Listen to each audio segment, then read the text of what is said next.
Hello friends, कैसे हो आप सभी। आई होप कि आप अच्छे होंगे। स्वागत है मेरे यूट्यूब चैनल में। तो दोस्तों, इस वीडियो में बात करने वाला हूँ उत्तर प्रदेश पुलिस। जो उत्तर प्रदेश पुलिस की जो 51,000 53,000 की जो वैकेंसी बताई जा रही है कि 53,000 की वैकेंसी आ रही है। अभी 15 जुलाई तक उसका टेंडर प्रक्रिया पूरी हो जाएगी, उसके बाद फॉर्म आपके स्टार्ट हो जाएंगे। तो बात करते हैं इसके सिलेबस की। मेन चीज़ है सिलेबस, क्योंकि जब तक आप एग्जाम क्रैक नहीं कर पाओगे तो आप सफल नहीं हो पाओगे। तो सबसे बड़ा मेन मुद्दा होता है एग्जाम को क्रैक करना। और एग्जाम को क्रैक करने के वो जो आपके लिए लेकर आया हूँ, ये इतने मेहनत से आपके लिए जो चार्ट बनाया है, जो आपका सिलेबस होने वाला है, उस सिलेबस में आपको कहाँ से कितने क्वेश्चन पूछे जाते हैं और क्या क्या सिलेबस के अंदर है, वो एक एक पॉइंट नोट करके मैं आपके लिए लेकर आया हूँ। तो वीडियो को एंड तक निकले। वीडियो अच्छी लगेगी तो लाइक शेयर जरूर करना और चैनल को सब्सक्राइब करना, ताकि जितनी मैं वीडियो बनाऊँ आपकी उस पर नोटिफिकेशन आप तक पहुँच सके। तो बात करते हैं उत्तर प्रदेश पुलिस की। इसका जो सिलेबस होता है, बात करें तो पहले एग्जाम की बात कर लेते हैं। एग्जाम इसमें आपके 150 क्वेश्चन पूछे जाते हैं। इसमें आपका 300 नंबर का पेपर होता है, एक क्वेश्चन आपका 2 नंबर का होता है। ठीक है।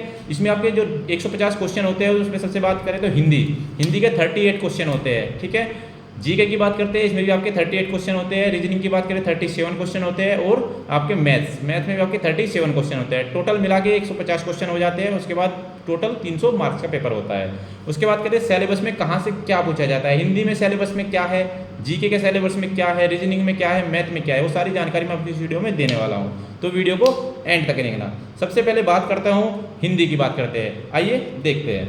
ये आपका सिलेबस है हिंदी का, जीके का भी है, रीजनिंग का भी है और मैथ का भी है। सारे सिलेबस मैं आपके सामने दिखाने वाला हूँ। सबसे पहले बात करते हैं हिंदी की। तो आप हिंदी में देख सकते हैं। सबसे पहले बात कर लेते हैं एक बार हिंदी का सिलेबस क्या है। तो सबसे पहले क्या है, वर्णमाला। वर्णमाला के बाद आपका तत्सम तद्भव, उसके बाद पर्यायवाची शब्द, उसके बाद अशुद्ध वाक्य, उसके बाद आता है अनेकार्थी शब्द होते हैं, लिंग, वचन, कारक, उसके बाद सर्वनाम, विशेषण, काल, वाच्य और अव्यय।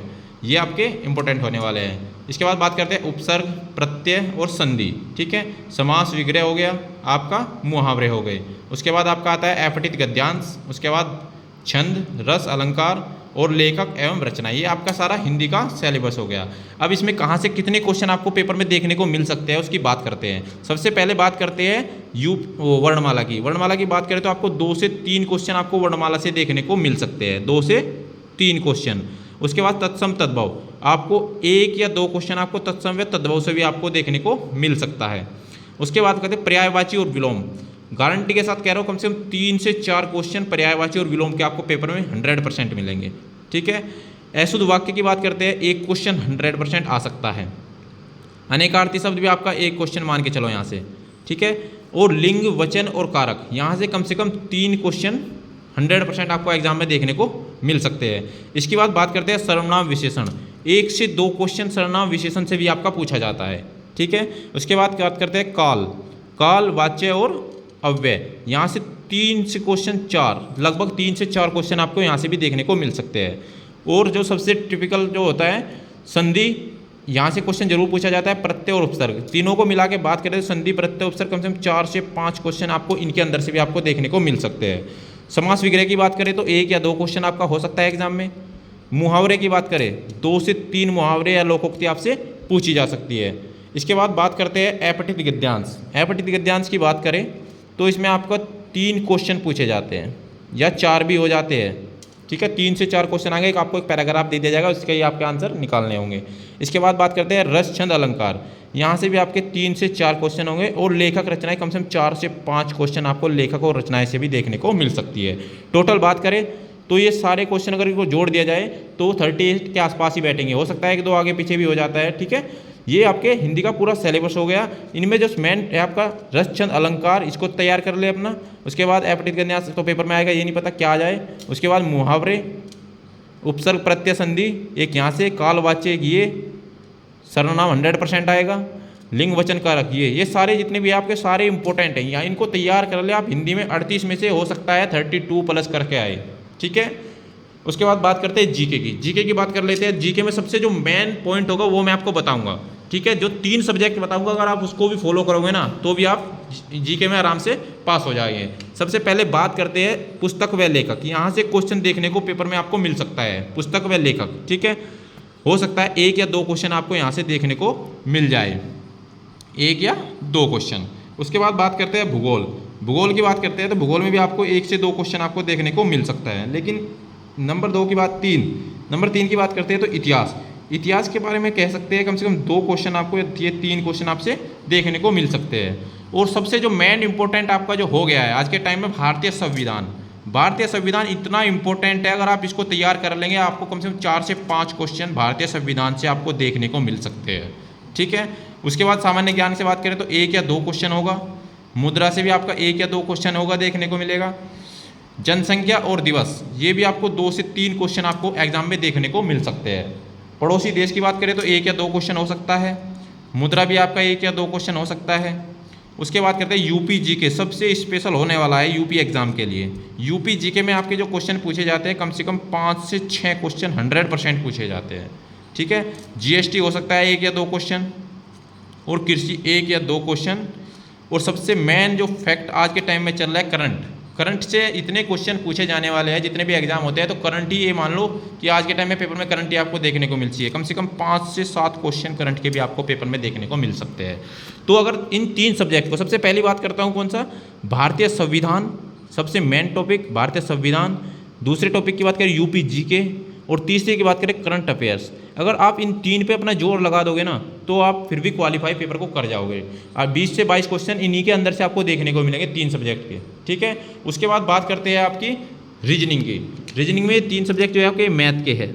ये अगर 3 सब्जेक्ट की बात करें ये आपके मैथ के है, ये मैं इसमें बताऊँगा ये। ठीक है, इसके बाद बात करते हैं तार्किक। तार्किक के आपको देखने को मिल सकते हैं 1 या 2 क्वेश्चन हो सकता है। तार्किक आरेख से आपको 1 या 2 क्वेश्चन देखने को मिल सकते हैं। एक होता है शब्द सूचना, शब्द सूचना से भी आपको 2 से 3 क्वेश्चन आपको देखने को मिल सकते हैं एग्जाम में। बात करें हिंदी वर्णमाला, हिंदी वर्णमाला की बात करते हैं तो यहाँ से कम 3 से 4 क्वेश्चन 100% आपको देखने को मिलेंगे। क्लोक जो होता है, क्लोक की बात करते हैं तो क्लोक से 1 या 2 क्वेश्चन, कैलेंडर से 1 या 2 क्वेश्चन हो सकता है। ठीक है, डाइस की बात करें तो 1 या 2 क्वेश्चन डाइस से भी हो सकता है। आकृति की बात करें कम से कम 3 से 4 क्वेश्चन आपके आकृति से पूछे जाते हैं। ठीक है, आकृति से आपके 3 से 4 क्वेश्चन पूछे जाएंगे। नॉन वर्बल रीजनिंग जो होगी आपकी उसमें भी 2 से 3 क्वेश्चन होंगे। उसके बाद बात करते हैं रक्त संबंध, 2 से 3 क्वेश्चन आपके रक्त संबंध के बारे में पूछे जाएंगे। दर्पण हो सकता है 2 से 3 क्वेश्चन दर्पण से भी आ सकते हैं। आकृति गिनना 100% 1 से 2 क्वेश्चन, 1 या 2 क्वेश्चन 100% आएगा आकृति गिनना कि इसमें त्रिभुज कितने हैं, इसमें आयत कितनी है, इसमें वर्ग कितने हैं, ये आपसे पूछ सकता है। इसके बाद बात करते हैं दिशा का ज्ञान। ठीक है, 2 से 3 क्वेश्चन दिशा के ज्ञान से आपके पूछे जा सकते हैं। अपराध नियंत्रण 3 से 4 क्वेश्चन, 2019 का जो पेपर हुआ था 19-20 का 3 से 4 क्वेश्चन आए थे भैया। उसके बाद बात कर लेते हैं कोडिंग डिकोडिंग। कोडिंग डिकोडिंग कम से कम 5 से 7 क्वेश्चन आपके 100% पूछे जाएंगे कोडिंग डिकोडिंग से। इसके बाद बात करते हैं जो लास्ट आपका चरण है, बात करते हैं मैथ्स। मैथ्स में बहुत से कहते हैं कि मैथ्स हमारा कैसे करें, बहुत से बच्चे कमज़ोर होते हैं मैथ्स में, मैथ्स कैसे करें, तो उनके लिए बताने वाला हूँ। इसमें जो मेन टॉपिक है वो आपको बता दूंगा, वो तैयार कर ले, आपका मैथ भी क्लियर हो जाएगा। इसके बाद बात करते हैं अनुपात व समानुपात। सबसे पहला क्वेश्चन अनुपात व समानुपात, यहाँ से आपको देखने को मिलेंगे कम से कम 3 से 4, 3 नहीं 2 हो सकते हैं, 2 क्वेश्चन या 3 क्वेश्चन ये आपको अनुपात व समानुपात में देखने को मिल सकते हैं। और बात करते हैं इसके बाद प्रतिशत की बात करें, प्रतिशत में 2 क्वेश्चन ये मान के चलो, प्रतिशत से आपके 2 से 3 क्वेश्चन आपके प्रतिशत में आपको देखने को मिल सकते हैं। ठीक है, उसके बाद बात करते हैं लाभ हानि। लाभ हानि की बात करें 2 से 3 क्वेश्चन लाभ हानि के होते हैं आपके एग्जाम में। औसत की बात करें 1 से 2 क्वेश्चन आपका औसत का भी देखने को मिलता है। सबसे मेन टॉपिक जो होगा साधारण ब्याज और चक्रवर्ती ब्याज, दोनों को अगर इनको मिला लिया जाए कम से कम 3 या 4 क्वेश्चन आपको पेपर में देखने को मिल सकते हैं। ठीक है, उसके बाद बात करते हैं भागीदारी, 1 क्वेश्चन आ सकता है भागीदारी से, शेयर एंड पार्टनरशिप वाला। उसके बाद करते हैं समय और कार्य। समय और कार्य की बात करते हैं तो यहाँ से भी आपको 1 क्वेश्चन मिल सकता है, यहाँ से 1 या 1 क्वेश्चन।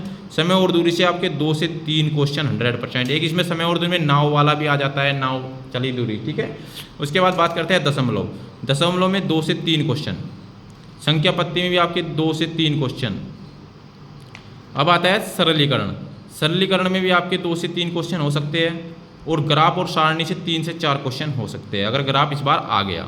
ठीक है, और मेंसुरेशन की बात करें तो 2 से 3 क्वेश्चन आपके मेंसुरेशन से भी देखने को मिलते हैं। ठीक है, इसमें आपको तैयार क्या करना है, साधारण ब्याज चक्रवर्ती ब्याज तैयार रखो, प्रतिशत छूट, लाभ हानि, औसत, अनुपात समानुपात और ये 3 चैप्टर। ये खासतौर पर अपने इतने तैयार रखो, इसमें भी आप क्वालिफाई कर जाओगे। और बात करते हैं लैसे और मैसे। लैसे मैसे दशमलव और संख्या पत्ती में अंदर ही आ जाएगा आपका, ठीक है, जो होगा जो लैसे मैसे भी क्वेश्चन पूछा जाता है और यहाँ से होता है, ठीक है। इसके बाद बात करते हैं, ये आपका पूरा सिलेबस मैंने आपको दिखा दिया गया है, आप इसका स्क्रीनशॉट भी ले सकते हैं, ठीक है। इसको अपने सामने रखना और इसी के हिसाब से तैयारी करना, आप पेपर में मार नहीं खाओगे, ठीक है दोस्तों। तो दोस्तों ये था यूपी पुलिस जो 2023 की वैकेंसी आ रही है उसका सिलेबस, कहाँ से क्या क्वेश्चन आ सकता है, लेकिन ये क्वेश्चन जो भी होगा ये आपका बहुत ही आप इंपॉर्टेंट होने वाला है। इसका मैंने आपको स्क्रीनशॉट बोला है, स्क्रीनशॉट आप ले सकते हैं, ठीक है। इसी के हिसाब से तैयारी करें, आपका यही सिलेबस है, इससे बाहर कुछ नहीं आने वाला है। अगर आपको लगता है इससे बाहर कुछ आएगा तो मुझे इतना गारंटी है इससे बाहर हो सकता है 1 या 2 क्वेश्चन अगर आ गया तो कहीं अलग से आ सकता है, कोई नया चैप्टर जोड़ दिया गया है तो वहाँ से आ सकता है, लेकिन गारंटी के साथ कह रहा हूँ अगर आप इससे तैयारी करेंगे, मैंने भी यही सिलेबस अपना बनाया था, मेरे पास अब भी रखे हुए नोट्स, उससे मैंने ये बनाया था, ठीक है। जब हमने पेपर दिया था तब भी हमने पहली बार की में क्रैक कर लिया था, ठीक है। ये सिलेबस है, इसके हिसाब से चलना, आपका क्रैक हो जाएगा। तो वीडियो अच्छी लगेगी तो लाइक शेयर जरूर करना, चैनल को सब्सक्राइब करना। मिलते हैं अगली वीडियो में।